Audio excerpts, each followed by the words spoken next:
या तो इंटरनेशनल लिखा होता है, या वर्ल्ड लिखा होता है, या फिर यूनाइटेड नेशंस ही लिखा होता है। चलो अब वापस आते हैं। दादा भाई नौरोजी कौन से वादी थे ये? तुम्हें लगता होगा ये बुढ़े से थे, बस एप्लीकेशन लिखने की बात करते थे, लेकिन बेटा ऐसा नहीं है। ये भी चाहते तो लड़ सकते थे, कह सकते थे इंडियंस को लड़ो अंग्रेजों से, पर पता है ये कितने समझदार थे। इन्होंने कहा कि किसी भी भारतीय को लड़ने के लिए उकसाने से पहले उसके दिमाग में ये होना चाहिए कि मैं क्यों लड़ रहा हूँ और मेरी लड़ाई का निकलेगा क्या।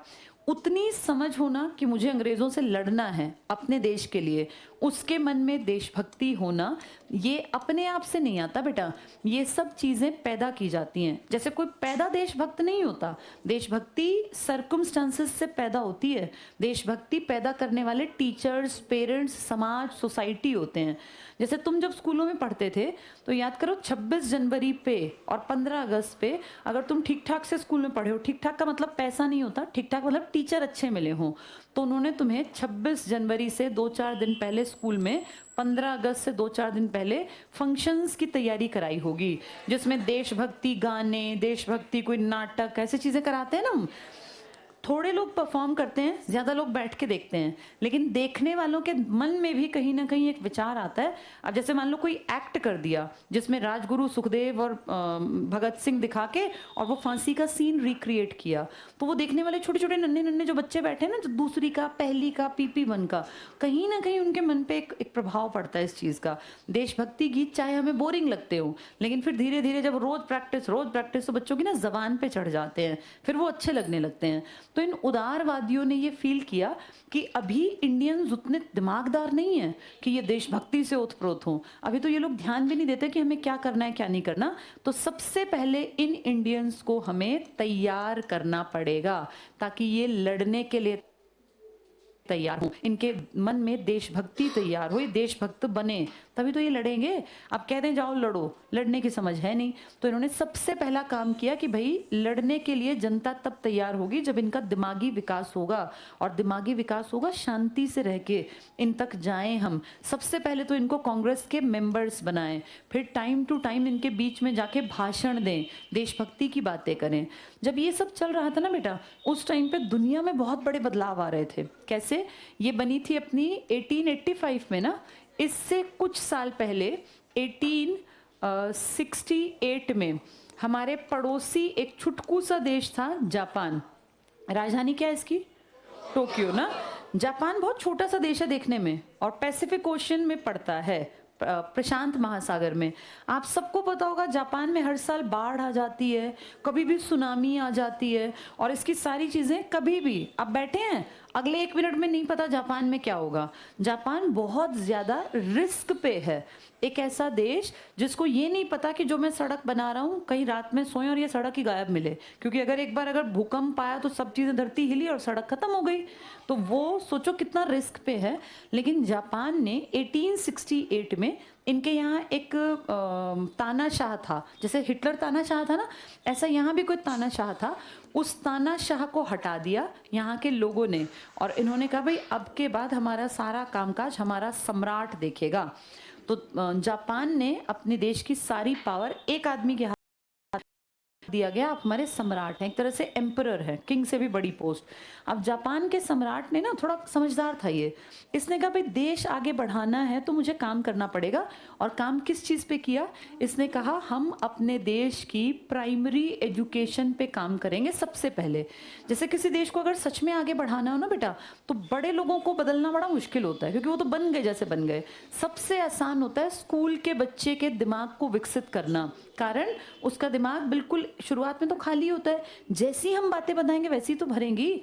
तो प्राइमरी एजुकेशन पे काम करना किसने टारगेट बना लिया? जापान के उस सम्राट ने। इसके अलावा उसने कहा जब ये पढ़ लिख जाएंगे, जैसे एक पीढ़ी ना बेटा तैयार होने में बस 10 ही साल लगते हैं। किसी बच्चे को अगर फर्स्ट क्लास पे काम किया जाए, पहली क्लास में, कि भाई इसका दिमाग विकसित हो, ये मल्टी टैलेंटेड हो, इसका दिमाग सोचने में सक्षम हो, ये पढ़ाई को रट्टे ना मारे, ना रटे 5 पार्ट्स ऑफ बॉडी क्या है तो क्या आग लग जाएगी, 5 वेजिटेबल और फ्रूट्स ना रटे, लेकिन समझ ले कि पार्ट्स ऑफ बॉडी पूछें। तुम याद करो जब तुम छोटे थे ये भी कितना टफ लगता था ना, कि पार्ट्स ऑफ बॉडी कहीं मैं भूल ना जाऊं, कहीं मुझे याद ना आए। मतलब कितनी बेवकूफ़ी है कि बच्चे को कितना प्रेशराइज करते हैं कि 5 पार्ट्स ऑफ बॉडी, बच्चा एक भूल गया तो फिर याद ही नहीं आ रहा, याद ही नहीं आ रहा। कितना आसान है भैया, पार्ट्स ऑफ बॉडी रटना ही नहीं। बच्चे को खड़ा करो, बताओ ऊपर से नीचे देख के बताओ, तो बच्चा रटे ही ना। हमारे इंडिया में क्या है, फ्रूट्स भी रटवाने हैं, सब्जियां भी रटवानी। इतने इतने बच्चे नहीं देखा बेचारे, ओके वो क्या कहते हैं, बस एक शुरू का बता दो, एक ऊपर का बता दो, क्योंकि उसने ऐसा रट रखा है कि वो एक याद नहीं आया तो उसे कुछ भी याद नहीं आता। ये सबने इस चीज़ को जिया तो है। इंडिया में पढ़ाई क्रैमिंग बेस्ड है बेटा। आंसर नहीं देखा बच्चा क्या कहता है, बस एक एक अक्षर बता दो पहला, क्योंकि उसकी इतनी कंडीशनिंग हो रखी है कि अगर वो अक्षर याद नहीं आया तो उसको आंसर याद नहीं आता। अब अगर फर्स्ट क्लास पे काम कर दिया जाए समझाने पे, 10 साल बाद ये बच्चा किस क्लास में होगा, मतलब 10वीं क्लास में आ जाएगा।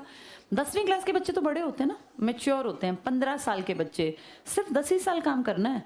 अगर 10 साल उसके ऊपर ढंग से काम कर दिया तो जिंदगी में कोई उसका बेवकूफ़ थोड़ी ना बना देगा। वो दिमाग से विकसित है, वो अपनी जिंदगी के डिसीजंस को खुद ले सकता है, उसे सही और गलत का अंदाजा है।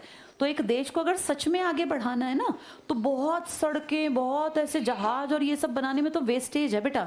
सबसे पहले बेसिक काम करो, जो सबसे छोटे बच्चे हैं ना, इनकी पढ़ाई का अच्छा इंतजाम कर दो, इनको रटवाओ मत, इनको समझाओ। जब 10 साल बाद ये समझदार होंगे, और उससे 10 साल बाद इमेजिन करो जब ये 25 साल के होंगे, तो क्या ये रटे हुए और इस तरह की पीढ़ी है, ये पढ़ी लिखी पीढ़ी है, ये अपना कमा खा लेंगे बेटा। इनको किसी के सामने हाथ नहीं फैलाना पड़ेगा। जापान ने ये बात समझी और जापान ने काम किया प्राइमरी एजुकेशन पर। दूसरा काम जापान ने कहा, चलो बच्चों के ऊपर तो काम हो गया, लेकिन जो लोग बड़े हैं, अब 35 साल का एक आदमी है, 28 साल का एक आदमी है, तो उनके लिए क्या करें। उनको कहा काम में लगाओ, और काम में लगाने का सबसे अच्छा तरीका होता है बेटा मैन्युफैक्चरिंग करवा दो, मैन्युफैक्चरिंग यूनिट लगवा दो। मैन्युफैक्चर मतलब कुछ निर्माण करना, कुछ बनाना, प्रोडक्ट्स बनाओ, जैसे पंखे बना लिए, पेन बना लिए, जूते, चप्पल, कोई कंघी, कोई घर के सामान। मैन्युफैक्चरिंग के लिए है ना फैक्ट्री डालनी पड़ती है, और फैक्ट्री है तो लोगों को उसमें क्या मिलेगा, रोजगार। और रोजगार मिलेगा तो वो क्यों क्राइम करेंगे। जैसे क्राइम करने वाले लोग कौन होते हैं, जिनके पास काम धंधा नहीं है। अगर किसी को सुबह उठ के अपने दफ्तर जाना हो तो वो रात में 2 बजे उठ के सोचेगा किसी घर चलता हूँ चोरी करने, नहीं ना, उसको पता है मुझे अगली सुबह काम पे जाना है। चोरी करने का प्लान कौन करेगा, जिसको कोई काम ही नहीं है। भैया उसको शराब की लत लग गई, ड्रग्स की आदत लग गई, पैसे हैं नहीं, तो वो चोरी करेगा रात में। ये चोरी करने वाली पीढ़ी अपने आप से पैदा नहीं होती बेटा। जब देश में रोजगार ना हो ना, तो लोग ज्यादा गलत रास्ता पकड़ते हैं, क्राइम का रास्ता। किसी की बाइक चुरा ली, किसी की चेन झपट ली, ये क्राइम है ना। कोई भी शौक से नहीं करना चाहता, हर आदमी चाहता है मेरी रेप्यूटेशन हो, मेरी इज्जत हो, कोई पूछे क्या करते हो तो मेरे पास बताने के लिए काम हो। हर इंसान अच्छी जिंदगी जीना चाहता है, लेकिन जब रोजगार नहीं मिलता, भूख उसको परेशान करती है, या शौक बिगड़े हुए होते हैं, तो फिर वो क्राइम की तरफ जाता है। तो इसने अपने देश में खूब सारी मैन्युफैक्चरिंग यूनिट्स लगवा दी, जिससे लोगों को क्या मिल गया, रोजगार। और मैं तुम्हें बता दूं, जैसे आज मेड इन चाइना है ना, एक टाइम पे पूरी दुनिया में बिकती थी चीजें मेड इन जापान। इनके पेन, इनकी हर चीज बहुत फेमस थी कि कहाँ है, मेड इन जापान। जापान ने टेक्नोलॉजी में बहुत डेवलपमेंट किया, पर क्योंकि जापान की एक हद थी, जिसका एरिया छोटा होगा, उस देश के पास रिसोर्सेस कम होंगे या ज्यादा। रिसोर्स का सीधा संबंध किससे होता है, एरिया से ना। अब जैसे इंडिया के पास एरिया ज्यादा है, हम 7th लार्जेस्ट कंट्री हैं, एरिया ज़्यादा होने के चक्कर में हमारे पास रिवर ज़्यादा हैं, हमारे पास ज़मीन ज़्यादा है, हमारे पास प्लेट्यू या पठार है, हमारे पास रेगिस्तान है, हमारे पास द्वीप है, सब कुछ तो है हमारे पास, मैदान भी, पहाड़ भी, प्लेट्यू भी, सब कुछ। इन सब के फायदे होते हैं। जैसे रेगिस्तान है तो टूरिज्म बढ़ गया ना, रेगिस्तान में आपके टूरिस्ट जाते हैं कितने, कोई सैंड ड्यून देखने, कोई वहाँ रेगिस्तान में जो है वो सफारी करने, तो एक तरह से पैसा कमा रहे हैं हम। रिवर्स हैं, ये दुनिया की सबसे बड़ी आबादी लेके बैठा है, लेकिन यहाँ अगर कोई थोड़ा सा भी ठीक ठाक है तो भूखा नहीं मरता। हम इतना सरप्लस पैदा करते हैं गेहूं और चावल कि दुनिया को हम बाहर भेजते हैं, हम एक्सपोर्ट करते हैं हर साल। बासमती चावल हमारे जितनी अच्छी क्वालिटी का पूरी दुनिया में किसी देश में पैदा नहीं होता। तो दुनिया का जो बेस्ट चावल है ना, वो हम पैदा करते हैं। इंडिया नंबर 1 है दूध के प्रोडक्शन में, चाय पत्ती का प्रोडक्शन प्रोडक्शन हमसे ज़्यादा इस धरती पे कोई नहीं करता। वो अलग बात है कि चाय हम खुद ही पी जाते हैं, हम बाहर बहुत कम भेजते हैं। हाँ, सबसे बड़ा एक्सपोर्टर ये श्रीलंका है, जहाँ हमारे देश से नहीं, कहाँ के लोग गए थे? तमिल। इन्होंने कौन सा ग्रुप बनाया था वहाँ? लिट्टे। तो इन सब चीज़ों से क्या पता चलता है कि ये सब तब है जब आपके पास रिसोर्सेज हैं। इसको अपनी लाइफ से जोड़ के सीखो। कोई भी आदमी भूखा नहीं मरता अगर उसके पास पुश्तैनी 10 एकड़ ज़मीन है। वो भूखा कैसे मरेगा? जिसके पास जैसे कोई भी जब शादी ब्याह करने जाता है बेटा, लड़की के पिताजी या लड़की के भाई, तो वो देखते हैं पीछे ज़मीन कितनी है। ये क्यों देखते हैं ज़मीन?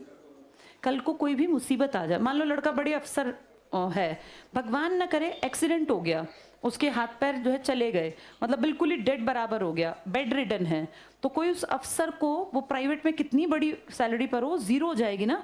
पेरेंट्स ये देखते हैं कि अगर कल को कोई बुरे हालात आए तो भी ये भूखे ना मरे।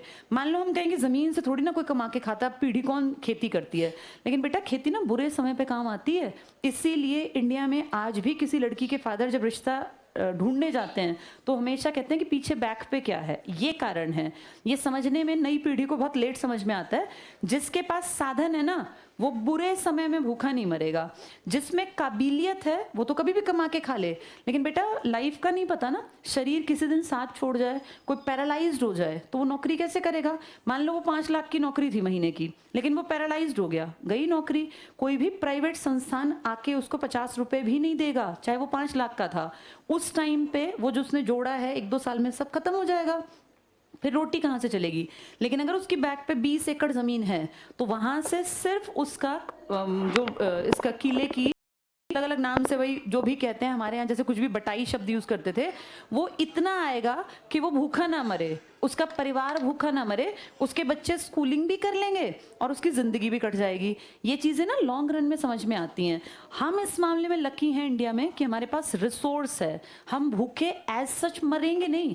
लेकिन प्रॉब्लम क्या है? हमारे देश की नीतियां जो अंग्रेजों ने गलत डिसाइड कर दी, जिसके चलते यहाँ सूखा पड़ने लगा, लोग भूखे मरने लगे। अदरवाइज इंडिया इतना सरप्लस पैदा करता है कि हम एक्सपोर्ट करते हैं, तो अपना पेट तो भर ही सकते हैं हम लोग। अब इन सब चीज़ों के हिसाब से देखो तो हम अमीर हैं, लेकिन अमीर हम अपने से नहीं, वापस चलते हैं जापान। जापान के पास